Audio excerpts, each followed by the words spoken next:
Welcome to Introduction to Economics module. In this module, we are going to cover a number of topics as they are listed below.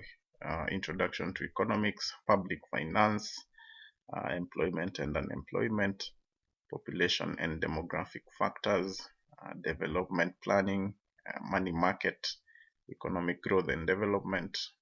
Last but not least, we are going to look at international trade, and finally, we will discuss about inflation. By the end of the module, I expect you to have been able to understand economics and the concepts around economics, be able to also explain various sources of government finances, understand various causes of unemployment and how to resolve it, also be able to understand the population and other demographic factors, be able to explain the need for development planning in a nation, and also understand the concept of money market. We are going to be discussing various concepts around the money market, and also be able to understand economic growth and development, and finally be able to understand international trade and how it works, and also be able to explain how inflation takes place in a country. So on topic number 1, which is the introduction to economics, we are defining economics as the study of how scarce resources are allocated and how they are used within a society. And when we talk about scarce resources, we will be clarifying on the meaning of scarcity in our next slide. Generally, resources are scarce when we look at aspects around the availability of money.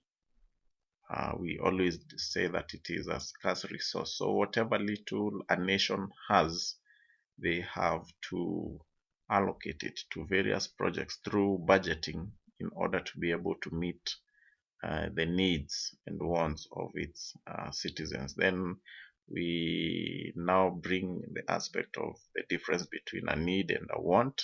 And a want is simply something that people desire to have, that they may or may not be able to obtain it. And then needs are goods and services that are required. When we talk about needs, we can be able to mention the basic needs like food, clothing, shelter, and healthcare as part of the basic needs that every citizen needs.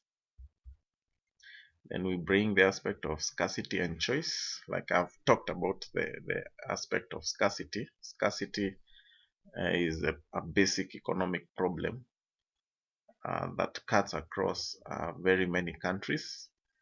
And because of scarcity, that's now we need to know how to plan our budgets, how to utilize what we have for the country to be able to move forward.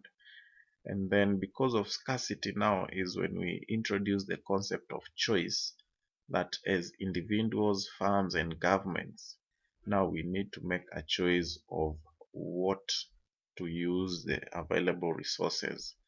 We cannot continue to exist even at an individual level without making choices on how to use the resources. So when you make a choice, then that now takes us to what we call opportunity cost. In simple, we just call it cost forgone. And we have a very nice example here that if somebody has 200 shillings to spend and has to choose between going for a movie and buying a book, the opportunity cost of going for the movie, if he decides to make that decision, would be the book forgone. Yeah, so cost forgone, I've just mentioned that is another term we can call opportunity cost, because this example here, this person has 200 shillings. They cannot be able to go for the movie and at the same time buy a book. So they have to make a decision on the most appropriate item to go for. Then why are we studying economics? We are saying that economics provides the underlying principles of optimal resource allocation. So we are able to understand how we allocate resources, that we have already said that they are scarce. The other one is the study of economics enables individuals and organizations to appreciate the constraints imposed by the economic environment within which the entity operates. Yeah, so we can, through the study of economics, we can understand various constraints around, and you're going to be seeing them in the topics that we will be discussing. The other one is the area of development economics is fundamentally concerned with reasons why societies develop and means of accelerating development. And that's why in our topic we will be discussing the topic on development planning. And then finally, we are saying through the study of economics, which we deem as an analytical subject, we can be able to develop logical reasoning on how to approach various concepts within a country. So that has brought us to the end of the first topic. I invite you to journey with me as we seek to complete this module, and I hope that it is going to be of benefit to you. Thank you.